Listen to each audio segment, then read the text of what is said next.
Hello बच्चों, कैसे हो आप सब। आई होप आप बहुत अच्छे होंगे और आपकी जो प्रिपरेशन है हमारे साथ बहुत ही शानदार और स्मूथली शुरू होगी।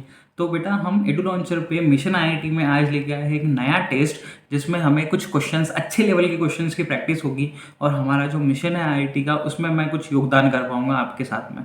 इन क्वेश्चंस को आपको अच्छे से बैठ के सॉल्व करना है, एक बार पॉज करके, और फिर अगर नहीं आता तो उसको देखना है। ठीक है। क्वेश्चंस का जो लेवल है वो बहुत ही काफ़ी अच्छा है। आप कमेंट करके भी बताइएगा कि लेवल कैसा लगा। अगर इसको कुछ इम्प्रूव करना होगा या कुछ ऐसा जो आपके इंसाइट्स मुझे हेल्प करेंगे, मैं उसको ज़रूर अपने इन वीडियोस में लेके आऊँगा। ठीक है, चले इसको शुरू करें। तो हमारा जो एम है वो क्या है, हमारा आईआईटी होना चाहिए, और उसके लिए हम सारी मेहनत करने के लिए रेडी है। ये हमारे माइंड में क्लियर होना चाहिए। चलिए, तो इस जो टेस्ट है उसका सिलेबस है हमारे पास जीओसी। ठीक है, आप नोट कर लीजिए अच्छे से। जीओसी, काइनेटिक्स, इलेक्ट्रोकेमिस्ट्री, सॉल्यूशन, इन 4 चैप्टर्स को हम यहाँ पे ले रहे हैं। ठीक है, ऑर्गेनिक का छोटा सा पार्ट और 12th की फिजिकल। तो 12th के जो बच्चे हैं जो अभी फिजिकल में आए हुए हैं वो इसको अच्छे तरीके से ध्यान दे सकते हैं, और ऑर्गेनिक के जो मैं कंसेप्ट बता रहा हूँ उनको आप अपने कंसेप्ट के ऊपर अप्लाई करके सॉल्व कर सकते हो। ठीक है, चल आ जाते हैं स्क्रीन पे। तो पहला सवाल हमारे पास है, the decreasing order of acidic character of the following. Acidic character बेटा अगर देखा जाए तो acidic character is directly proportional to -m and -i and inversely proportional to +m and +i। ठीक है, कभी आपने पूछा वाई दिस ऑर्डर, मतलब ऐसा क्यों है कि हम acidic order directly proportional to -m कर रहे हैं। क्योंकि एसिड होता क्या है, जो H+ लूज करता है। ठीक है, H+ लूज करने के बाद जो स्पीसी बनती है वो बनती है कॉन्जुगेट बेस। इसको क्या कहते हैं हम बेटा, कॉन्जुगेट बेस। क्या कहते हैं, कॉन्जुगेट बेस, सीबी का मतलब कॉन्जुगेट बेस। कॉन्जुगेट बेस पे क्या चार्ज होता है, नेगेटिव चार्ज। क्या चार्ज होता है, नेगेटिव। नेगेटिव चार्ज को कौन स्टेबलाइज करते हैं, electron withdrawing groups. Electron withdrawing group मतलब -i और -m वाले। इस वजह से हम कहते हैं कि acidic order directly proportional to -m and -i, क्योंकि ये जितना अच्छा होगा उतना ही अच्छा एसिडिक कैरेक्टर होगा। ठीक है, क्योंकि ये अच्छा होगा तो H+ को वापस लेगा नहीं और H+ को छोड़ देगा, जिस वजह से एसिडिक कैरेक्टर बढ़ेगा। तो इनमें अगर देखें तो यहाँ लग रहा है ऑर्थो इफेक्ट। तो ऑर्थो इफेक्ट में ये सबसे ज़्यादा होगा, तो फर्स्ट ऑप्शन तो सबसे ज़्यादा होगा। फर्स्ट ऑप्शन यहाँ नहीं है, यहाँ नहीं है, 2 बचे। फर्स्ट के बाद देखेंगे तो फिर से ये ऑर्थो वाला, फर्स्ट के बाद आ जाएगा सेकेंड, तो सेकेंड यहाँ पे भी, यहाँ पे भी। ठीक है, और देखना पड़ेगा हमें। फिर थर्ड और फोर्थ में यहाँ देखें तो ये कौन सी पोजीशन है, मेटा पोजीशन पे जो OH है वो कौन सा इफेक्ट लगाएगा, -i, और यहाँ कोई इफेक्ट नहीं है, तो -i वाला एसिडिक कैरेक्टर को बढ़ाएगा। तो ऑर्डर आ जाएगा हमारा फर्स्ट, आंसर आ जाएगा हमारा ए, 1 2 3 4, 1 2 3 4 हमारा आंसर होगा। ठीक है, समझ में आया। आई होप ये क्लियर हो चुका होगा आपको। चलिए आगे बढ़े अगले सवाल पे। Next question, standard reduction potential हमें दिया, मतलब SRP दिया हुआ है हमें 4 एलिमेंट्स का। और SRP देखते वक्त ध्यान रखना बेटा, सबकी रिडक्शन की रिएक्शन दी होगी यहाँ। तो जैसे ये +1 से 0 रिडक्शन है, +2 से 0 रिडक्शन है, +1 से 0 रिडक्शन है, +2 से 0 रिडक्शन है। ठीक है, सबकी रिडक्शन की वैल्यू है, और वैल्यूज हमें इस प्रकार से चारों दी है। अब देखो, जिसका SRP जितना नेगेटिव होगा, वो उतना ही स्ट्रॉन्ग रिड्यूसिंग एजेंट होगा, और जिसका SRP जितना ही पॉजिटिव होगा वो उतना ही स्ट्रॉन्ग ऑक्सीडाइजिंग एजेंट होगा। ये चीज़ अपने माइंड में अच्छे तरीके से डाल लो। तो आप सबसे नेगेटिव जो वैल्यू है वो किसकी दिख रही है, लिथियम की। तो लिथियम सबसे अच्छा क्या हो गया हमारा, स्ट्रॉन्गेस्ट रिड्यूसिंग एजेंट। हमें मुझे स्ट्रॉन्गेस्ट ऑक्सीडाइजिंग, तो सबसे छोटी नेगेटिव सिलेक्ट करो, छोटी वाली नेगेटिव सिलेक्ट करना, क्योंकि जितना नेगेटिव उतना ही रिड्यूसिंग। तो लेस नेगेटिव मतलब लेस रिड्यूसिंग, थोड़ा ऑक्सीडाइजिंग हो जाएगा वो। तो इनमें किसका है, ये किसका है, मैग्नीशियम का। तो आंसर आ जाएगा हमारा Mg2+। क्या जाएगा, ऑप्शन बी। क्या जाएगा, ऑप्शन बी। चलिए आगे बढ़े। क्लियर, मज़ा आ रहा है। लेवल कैसा है बताना, टेस्ट को अच्छे से देखते रहना, और लेवल कैसा बताना ज़रूर।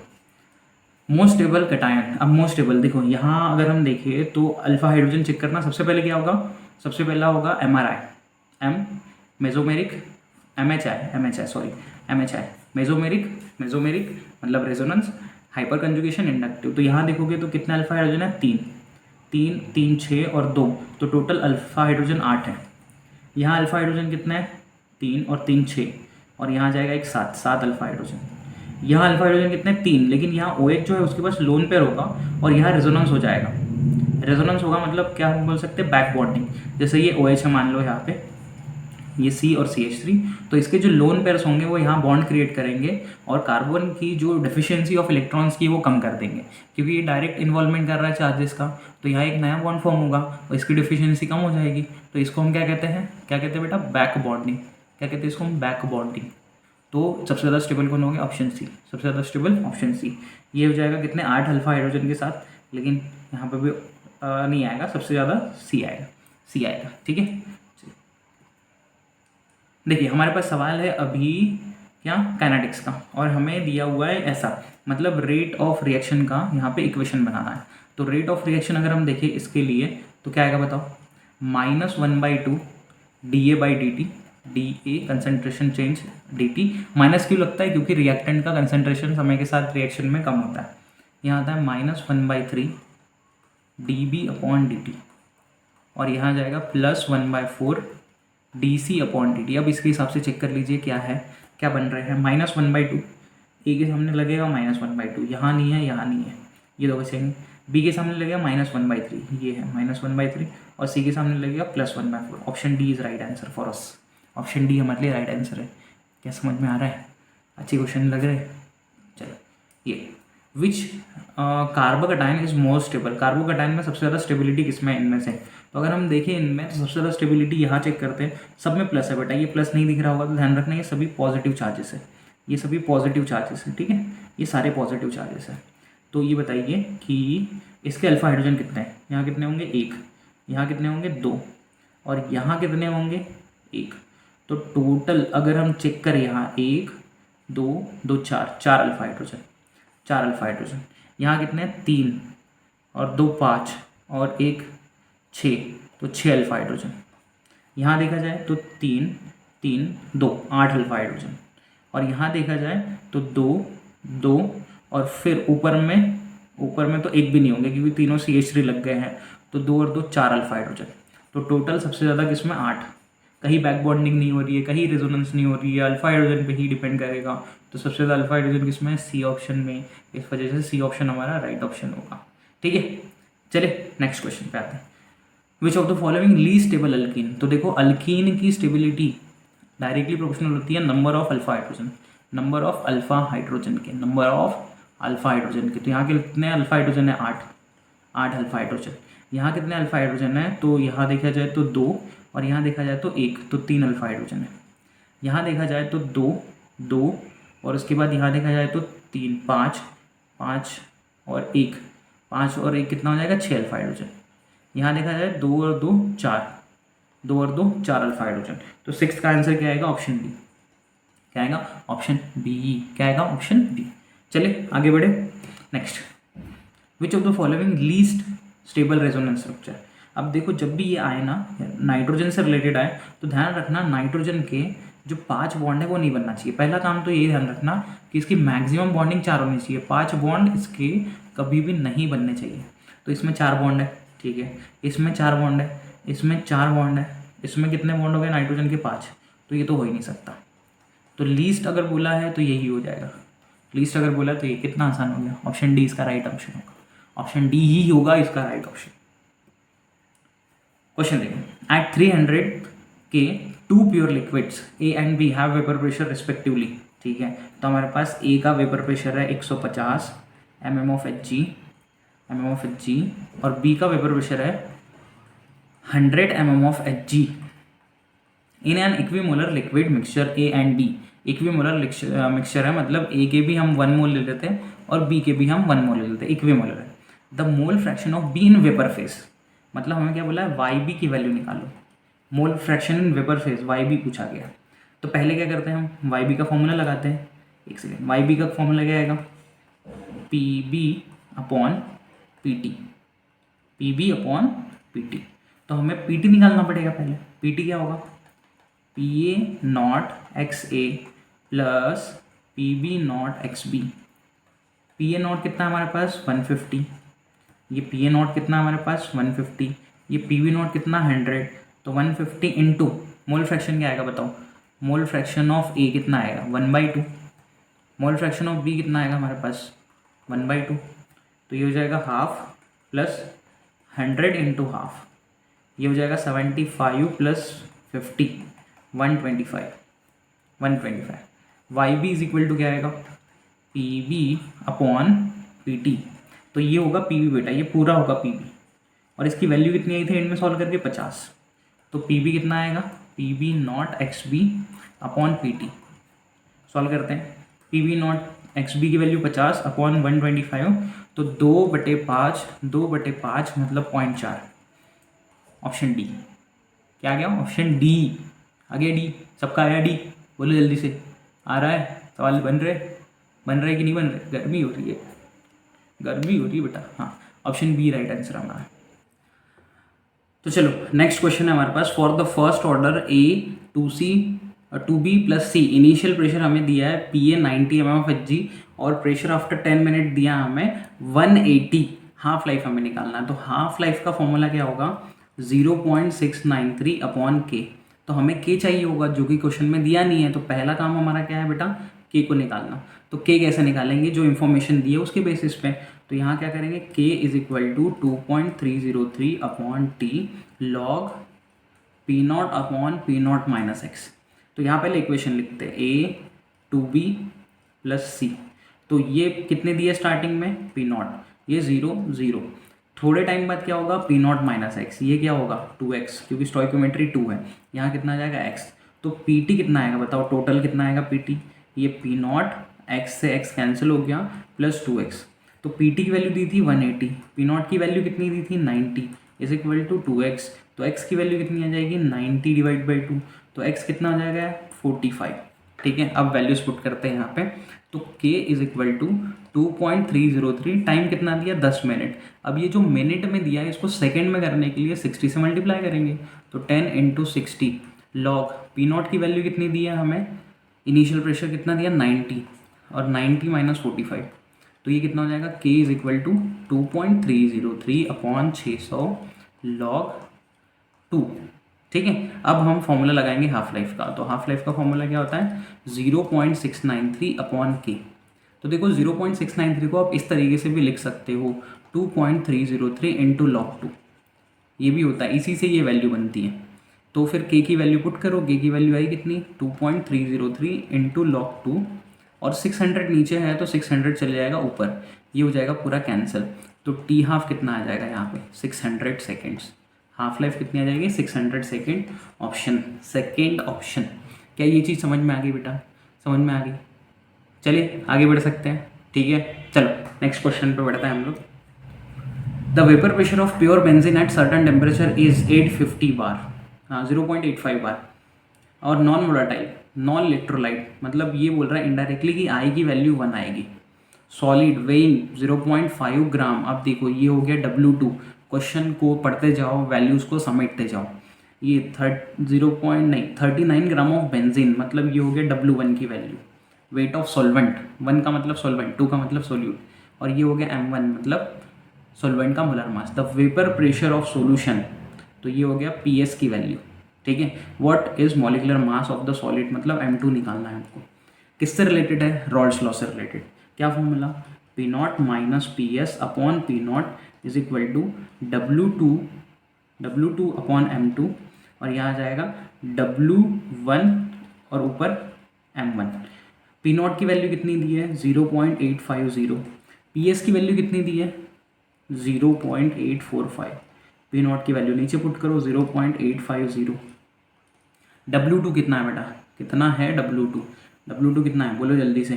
W2 की वैल्यू है हमारे पास सर 0.5 अपॉन M2 आपको निकालना है। W1 कितना है आपका 39, और ऊपर आ जाएगा 78, ये आ जाएगा 2 से ये कैंसिल कर दो, 1 आ जाएगा। अब यहाँ से जब आप सॉल्व करोगे तो ये आ जाएगा 0.005 upon 0.850 is equal to 1 upon M2। अब आप इनके डेसिमल्स हटा दो, तो M2 इज इक्वल टू हो जाएगा 850 अपॉन 5, तो M2 की वैल्यू आ जाएगी बेटा 170। ऑप्शन सी क्या हो जाएगा, ऑप्शन सी इसका राइट ऑप्शन होगा। ठीक है, समझ में आ गया, चलिए आगे बढ़े, नेक्स्ट क्वेश्चन पे आए। चलिए next question, the degree of dissociation alpha for a weak electrolyte, ये हमारे पास वीक इलेक्ट्रोलाइट AX BY, जब ये टूटेगा तो कैसे टूटेगा ध्यान देना। अब वीक इलेक्ट्रोलाइट जब ब्रेक होगा तो कैसे ब्रेक होगा, सब लोग अच्छे से ध्यान दो। ये आएगा ऐसा, एक्स ए के ऊपर वाई प्लस वाई बी के ऊपर एक्स माइनस, एक्स ए के ऊपर वाई प्लस वाई बी के ऊपर एक्स माइनस। ठीक है, अब टोटल आयंस अगर आप बताओगे, टोटल आयंस कितने हो गए, एक्स प्लस वाई, ये हो गए टोटल आयंस। अब आपको पता होगा डिसोसिएशन के लिए आएगा फॉर्मूला क्या होता है, 1 plus alpha N minus 1, N होते हैं आयंस, तो 1 प्लस अल्फ़ा, एन की वैल्यू कितनी है, एक्स प्लस वाई माइनस 1, तो अल्फ़ा इज इक्वल टू क्या आएगा, I minus 1 upon X plus Y minus 1।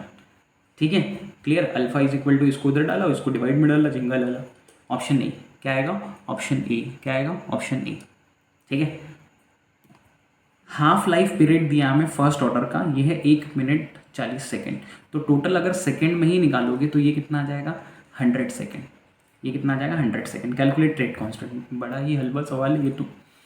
के इज इक्वल टू 0.693 अपॉन 100, यह आ जाएगा 0.693 इंटू 10 की पावर माइनस 2, तो के इज इक्वल टू 6.93 इंटू 10 की power minus 3 second inverse.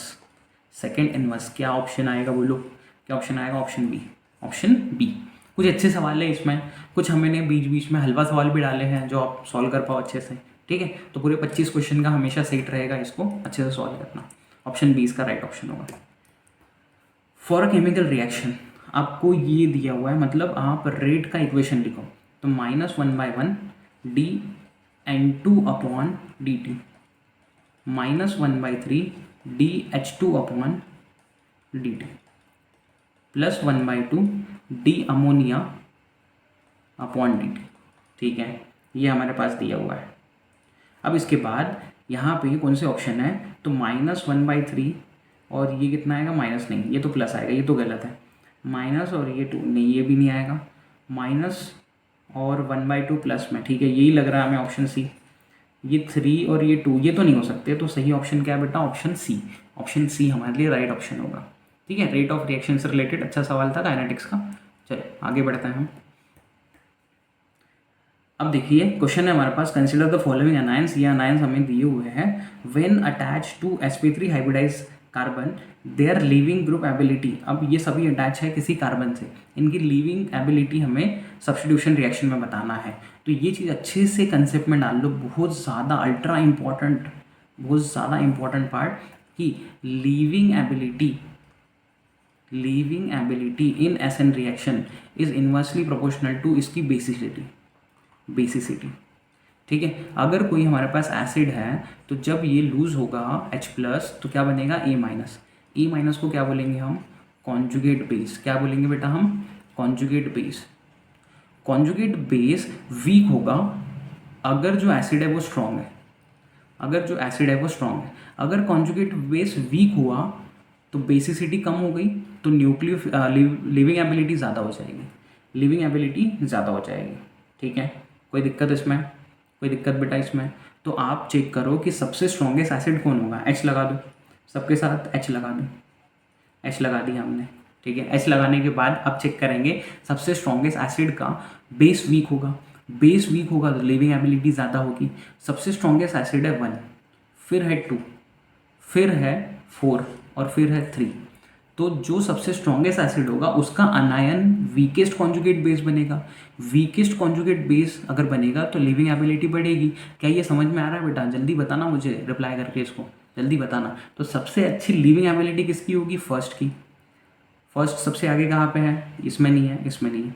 First के बाद सेकंड की, सेकंड दोनों में है। सेकंड के बाद किसकी आएगी? फोर्थ की, तो ऑप्शन बी आ जाएगा। फिर से एक बार समझा रहा हूँ, ध्यान रखना। लिविंग एबिलिटी इन्वर्सली प्रोपोर्शनल होगा बेसिसिटी के, ये चीज़ ध्यान रखो। कॉन्जुगेट एसिड जितना वीक होगा लिविंग एबिलिटी उतनी ज़्यादा होगी। तो हमें कैसे पता चलेगा कॉन्जुगेट एसिड वीक है? आप H लगाओगे, स्ट्रॉन्गेस्ट एसिड का कॉन्जुगेट बेस वीक होगा, क्लियर? ध्यान रहेगा ये हमेशा। चलो अब देखिए, हमें यहाँ पे सेल दिया हुआ है, एक गैल्वेनिक सेल दिया हुआ है बेटा। और इस गैल्वेनिक सेल में ये जो है प्रेशर 1 atm है, इसको मैं लिख देता हूँ 1 atm। ये हमें K दिया हुआ है 10⁻⁻⁷, ये एनोड का K है। और ये हमें K दिया हुआ है 10⁻⁵ और ये भी 1 ATM है, ठीक है, ये भी 1 ATM है।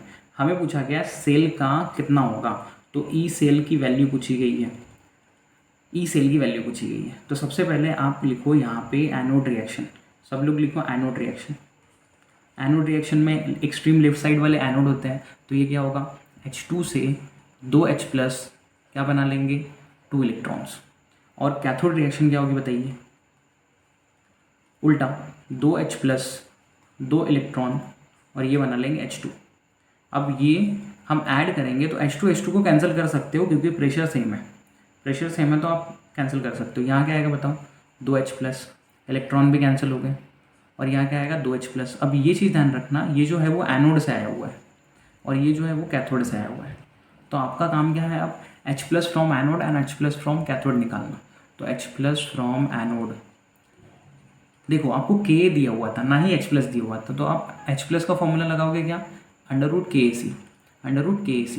K कितना दिया हुआ है एनोड का, 10⁻⁷, तो 10⁻⁷। C की वैल्यू ऑफ 1 कंसिडर करना, तो ये आ जाएगा 10 × 10⁻⁸, तो ये हो जाएगा 3.1 × 10⁻⁴। ये आ गया एनोड का H+ ऑफ कैथोड निकालेंगे तो ये आ जाएगा कितना, कैथोड का, हाँ कैथोड का 10⁻⁵, तो 10 × 10⁻⁶ हो जाएगा, ये हो जाएगा 3.1 × 10⁻⁵। ठीक है, क्या कोई दिक्कत। तो ई सेल का फॉर्मूला क्या आएगा, E0 सेल जो कि SHE का 0 होता है, -0.06 divide by 2 electrons log H+ of anode का square upon H+ of cathode का स्क्वायर। चलो वैल्यूज पुट करते हैं, हम सारी वैल्यू पुट करते हैं। तो E cell is equal to 0.03 minus में लॉग, देखो ये 3.1 स्क्वायर होके भी कैंसिल होने वाले हैं। एनोड का -8 हो जाएगा यहाँ पे पावर में, स्क्वायर करोगे तो कैथोड का -6 हो जाएगा पावर में, स्क्वायर करोगे तो -2 बचेगा, -2 आगे जाके क्या हो जाएगा, +2। ठीक है, ये -2 इसको मल्टीप्लाई कर देगा +2, तो 0.03 × 2, ये क्या आएगा 0.06, 0.06। ऑप्शन ए, ऑप्शन ए, क्या ऑप्शन ए, ऑप्शन ए। चलो आगे बढ़ते हैं, नेक्स्ट क्वेश्चन है हमारे पास। तो हमें यहाँ एक सेल बना के दिया हुआ है, डेनियल सेल, और इसमें क्रोमियम है और फेरस है। तो जिसका एसआरपी मोर नेगेटिव होगा वो बनेगा एनोड, और जिसका एसआरपी लेस नेगेटिव होगा और पॉजिटिव होगा वो बनेगा कैथोड। ये सिंपल ध्यान रखना, जो ईसीएस में पहले आता है, जो ईसीएस में पहले आता है वो एनोड बन जाता है, वो एनोड बन जाता है। क्या बात है, शायरी हो गई, वो एनोड बन जाता है, और जो बाद में आता है वो कैथोड बन जाता है। कंडीशन ये है कि ये जो रिएक्शन है वो रिडक्शन की होनी चाहिए, +3 से 0, +2 से 0 रिडक्शन होना चाहिए यहाँ पे। ठीक है, क्लियर। पोटेंशियल हमें इनके निकालने हैं, और पहले हम E0 सेल निकाल लेते हैं। तो E0 सेल का फॉर्मूला क्या होता है, E0 of cathode minus E0 of anode. Cathode कौन बनेगा बेटा, ये बनेगा बेटा, क्योंकि इसका एसआरपी कम नेगेटिव है, तो 0.42 माइनस, और ये माइनस 0.72। अब ये हो जाएगा 0.42 माइनस में प्लस 0.72, तो ये आ जाएगा बेटा 0.30। तो फॉर्मूला लगाएंगे, E cell is equal to E0 cell minus 0.06 divide by electrons. अब आपको रिएक्शन लिखनी पड़ेगी, तो इसके पहले मैं रिएक्शन लिख देता हूँ। चलो एक काम और करना पड़ेगा, थोड़ा सा फास्ट लग रहा होगा आपको क्योंकि हम यहाँ पेपर सॉल्व कर रहे हैं, तो एक बार अच्छे से देख लेना क्वेश्चन को, कोई दिक्कत नहीं है। एनोड जो होगा, एनोड की रिएक्शन, एनोड कौन है यहाँ पे, क्रोमियम, तो क्रोमियम यहाँ चले जाएगा क्रोमियम +3 में +3 इलेक्ट्रॉन्स, और यहाँ कैथोड होगा, तो कैथोड होगा फेरस का, तो Fe+2 + 2 इलेक्ट्रॉन्स, ये बन जाएगा Fe। इसको मल्टीप्लाई करोगे आप 2 से, इसको मल्टीप्लाई करोगे आप 3 से, ताकि रिएक्शन बैलेंस हो, तो ये बन जाएगा कितना, 2 क्रोमियम + 3 Fe+2, ये आ जाएगा 2 क्रोमियम +3 + 3 Fe। इलेक्ट्रॉन्स तो हो गए कैंसिल। अब हम रिएक्शन लिख सकते हैं, सेल वाली इक्वेशन लिख सकते हैं, E not cell minus 0.06 upon 6 electron log chromium +3 का स्क्वायर और फेरस +2 का क्यूब। चलो वैल्यूज पुट करते हैं यहाँ पे। तो E cell, E not cell कितना है बताओ तो, ई नॉट सेल कितना है 0.30 माइनस 0.01 लॉग क्रोमियम +3 की वैल्यू कितनी है 0.1, मतलब 10⁻⁻1 का स्क्वायर कितना होगा 10⁻⁻2, और ये 10⁻⁻2 का क्यूब कितना होगा 10⁻⁻6। यहाँ से कैंसिल, -4 ऊपर चले जाएंगे, +4 हो जाएंगे, तो 0.30 माइनस 0.01 लॉग 10⁻4, ये 4 आगे आएंगे, तो 0.30 माइनस 0.04, यह आ जाएगा 0.26 volt, 0.26 volts. Option D correct option है, ऑप्शन डी करेक्ट ऑप्शन है, ऑप्शन डी करेक्ट ऑप्शन है। ठीक है, ठीक है, चले आगे बढ़े। The correct order of osmotic pressure. अब ऑस्मोटिक प्रेशर देखो, पाई इज इक्वल टू क्या होता है CRT, या हम बोल सकते हैं ICRT। जिसका I ज़्यादा उसका पाई ज़्यादा, जिसका I ज़्यादा उसका पाई ज़्यादा, जिसका I ज़्यादा उसका पाई ज़्यादा। और पाई का फॉर्मूला क्या होता है ICRT। C क्या होता है कंसेंट्रेशन, तो concentration number of moles upon volume RT। Number of moles क्या होते हैं mass upon molecular mass VRT। अब देखो जिसका मॉलिक्यूलर मास भी ज़्यादा होगा उसका पाई भी कम होगा। तो सबसे पहले आई के ऊपर डिसाइड करो, ये तो गलत है, ये तो गलत है, सबका सेम होगा। CaCl2 का ज़्यादा होगा, तो ये ज़्यादा होगा, इसका भी ज़्यादा होगा, इन दोनों का सेम नहीं होगा, लेकिन हमारे पास और कोई ऑप्शन बच रहा नहीं है ऐसा कुछ, तो ये नहीं हो सकता। ऑप्शन सी हमारे लिए राइट है। अगर शुगर में और ग्लूकोज में कंपेयर करना हो तो मॉलिक्यूलर मास से होगा, ठीक है, ठीक है। कंसेंट्रेशन अगर इक्वल है तो फिर तो ठीक है, कंसेंट्रेशन अगर इक्वल है तो फिर तो ठीक है, लेकिन अगर कंसेंट्रेशन डिफरेंट है तो शुगर का 342 और यहाँ पे मोलर मास इसका 180, इसका मोलर मास ज़्यादा है, इसका पाई कम होगा और इसका पाई ज़्यादा होगा। दोनों को अगर कंपेयर करते हैं तो, दोनों को अगर कंपेयर करते हो तो डिफरेंट कंसेंट्रेशन में, सेम कंसेंट्रेशन है तो सेम होगा, उसमें कोई प्रॉब्लम नहीं आएगी। Mark the containing temperature independent concentration term. Temperature independent मतलब जो वॉल्यूम वाले होंगे वो तो डिपेंड करेंगे, वॉल्यूम वाले होंगे वो तो डिपेंडेंट होंगे। तो ppm वॉल्यूम वाला नहीं है, मतलब ये आंसर है। वेट बाय वेट में वॉल्यूम नहीं है, ये तो डिपेंड करेगा। परसेंटेज लेबलिंग में क्या होता है मास से रिलेटेड आएगा, तो ये तो डिपेंड नहीं करता है, ये डिपेंड करेगा। तो हमारा ऑप्शन क्या होगा 1 2 4, ऑप्शन 1 2 का 4, 1 2 का 4, ठीक है। Next, the vapour pressure of dilute aqueous solution of glucose, ये 750 है। Calculate mole fraction. अच्छा, तो हमें डाइल्यूट वाले का क्या करना है, डाइल्यूट वाले का ये P0 minus PS upon P0 is equal to XB, मतलब रॉल्स लॉ लगाना था यहाँ पे। P0 की वैल्यू कितनी है, तो पानी है, पानी का कितना होता है 760, 760 minus 750 upon 760 is equal to XB, ये आ जाएगा 10 upon 760 is equal to XB, ये हो जाएगा cancel. 1/76 is equal to XB, तो XB की वैल्यू आ जाएगी 0.013। कितना हलवा सवाल था, कितना ही हलवा सवाल था, इससे हलवा सवाल क्या ही हो सकता है, इससे हलवा सवाल क्या ही हो सकता है, समझ में आया, क्लियर। चले आगे बढ़े। द मोलर कंडक्टिविटी, ये दिया हमें कंसेंट्रेशन कितना है 7 × 10⁻³ मोलर, ये हमें लैम्डा m दिया है कितना 20। लैम्डा m0 अगर हम निकालें यहाँ एसिडिक एसिड का, तो ये आ जाएगा कितना CH3COOH का 350 + 50, मतलब कितना हो जाएगा ये 400 सॉरी, ठीक है। हमें क्या निकालना है डिसोसिएशन कांस्टेंट, मतलब K का फॉर्मूला क्या होता है C⁴ अपॉन 1 - अल्फ़ा।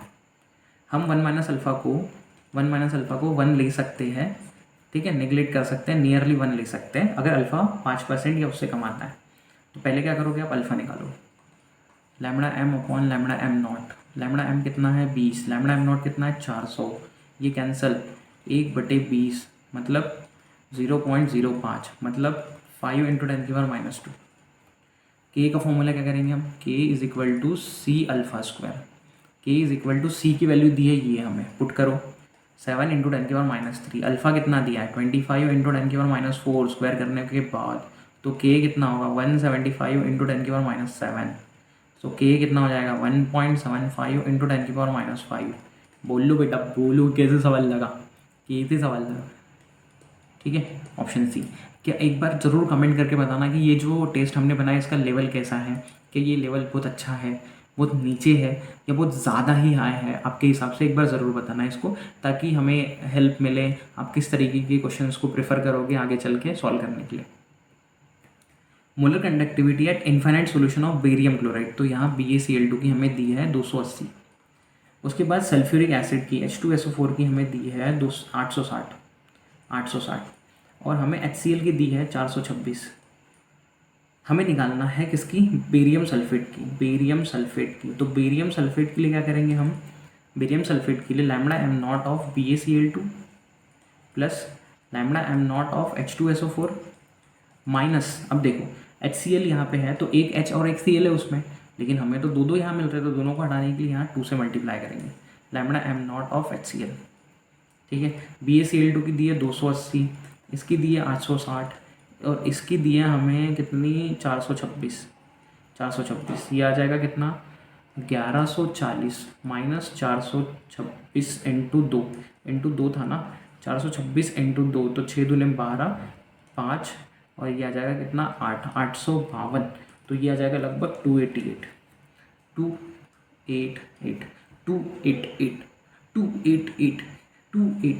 चले आगे बढ़े।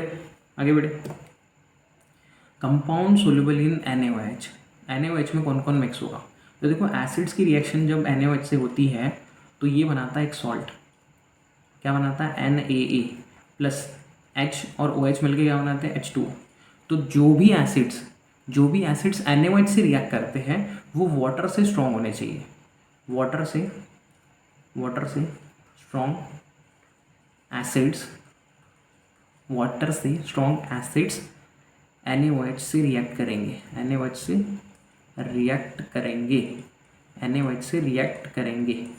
ठीक है, ये कंसेप्ट ध्यान रखना है। तो X हो गए हमारे जो भी रिएक्ट करेंगे किससे वाटर से स्ट्रॉन्ग होंगे वो। NaHCO3 के साथ क्या होगा Ha प्लस NaHCO3, इससे क्या होगा कि ये बनेगा NaA प्लस H2CO3।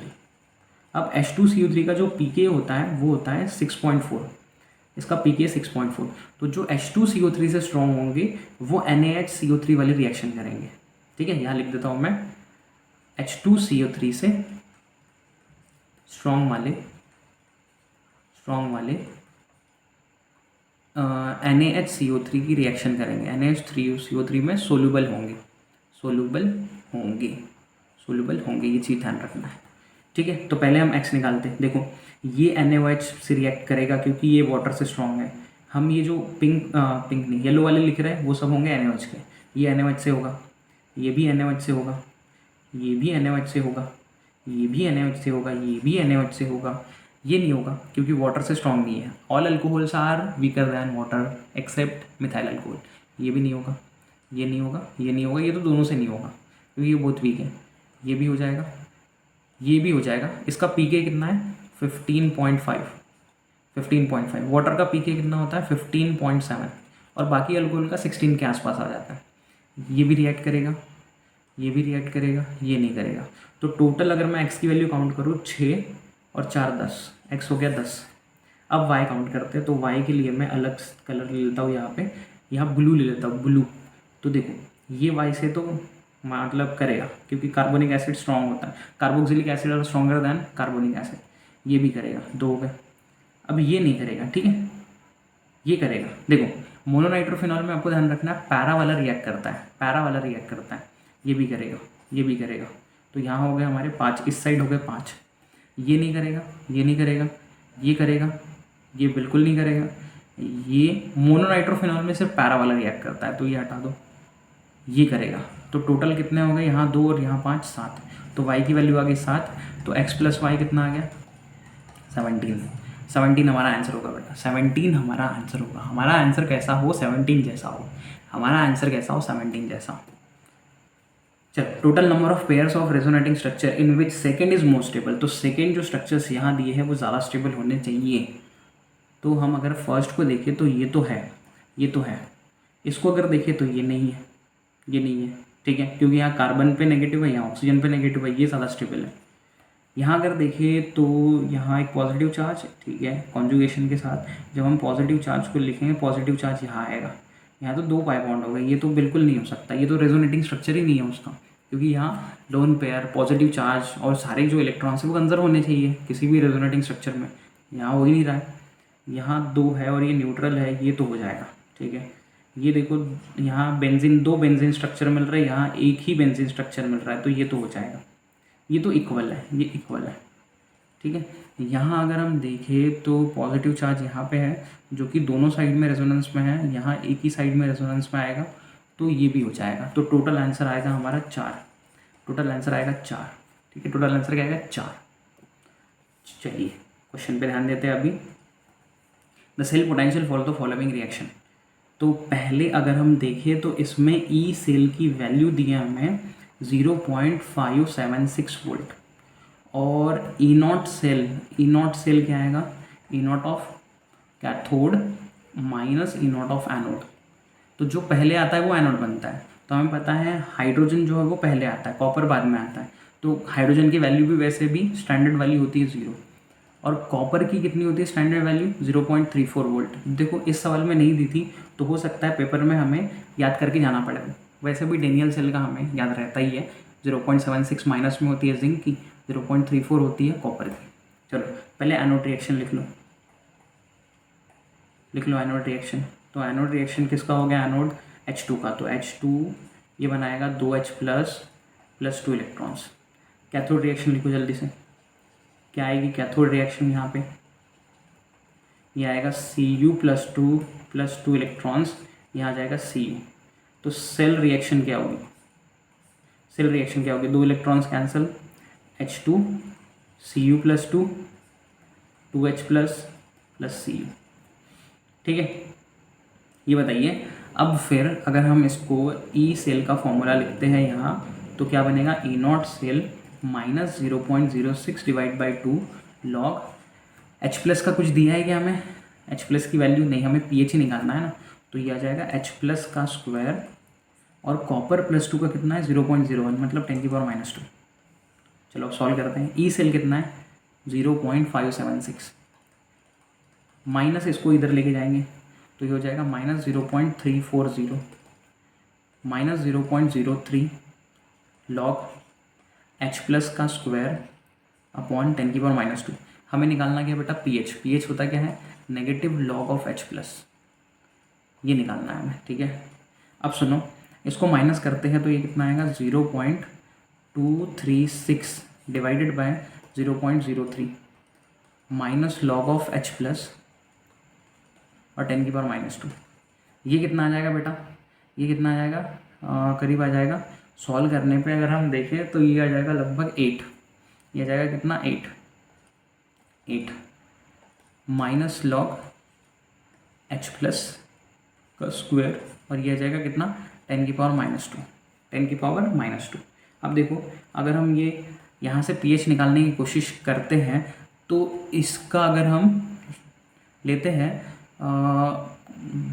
एक सेकेंड, हाँ, तो यहाँ कितना आ जाएगा लगभग 10 की पावर ये चले जाएगा किसमें, एक सेकेंड, हाँ 8 तक तो हमें समझ गया लगभग कितना आ रहा है, ये 0.236 अपॉन 0.03, ये आ जाएगा लगभग 8 के आसपास आएगा। और कहीं माइनस में तो गलतियाँ नहीं हुई है हमारी, बिल्कुल नहीं गलतियाँ हुई है कि हमारी। चलो इसको हटाते हैं, यहाँ ऐसा कर देते हैं, शॉर्टली कर देते हैं, इस माइनस को इधर लेके आते हैं, तो लॉग अगर हम लेंगे तो ये कितना आएगा 10⁻8 is equal to H plus का स्क्वायर, और ये आएगा 10⁻²। तो H प्लस का स्क्वायर कितना हो जाएगा 10⁻10, तो H प्लस कितना हो जाएगा 10⁻5। तो pH कितना आ जाएगा, pH आ जाएगा 5, जितना H प्लस का पावर यहाँ पे लेता है 5 आ जाएगा। नेगेटिव लॉग अगर आप लगाते हो, negative log of H plus, तो H प्लस 10⁻5 ये आ जाएगा, प्लस 5 हो जाएगा, माइनस लॉग 10⁻5 ये हो जाएगा 5। तो डायरेक्ट हम कर सकते हैं, इसका आंसर आ जाएगा बेटा 5, इसका आंसर कितना आएगा 5, इसका आंसर कितना आएगा 5, ठीक है। क्लियर? इसको अच्छे से देख लेना, अगर कोई दिक्कत आती है तो कमेंट करना और हमें ज़रूर बताना कि इस जो टेस्ट है, जो हमने टेस्ट लिया उसका लेवल कैसा है, कि आपको ये सारे टेस्ट जो है वो अच्छे लगे, मतलब जो भी हमने क्वेश्चंस लिए वो अच्छे लगे। तो मिलते हैं अपने नेक्स्ट वीडियो में। Till then tata bye bye.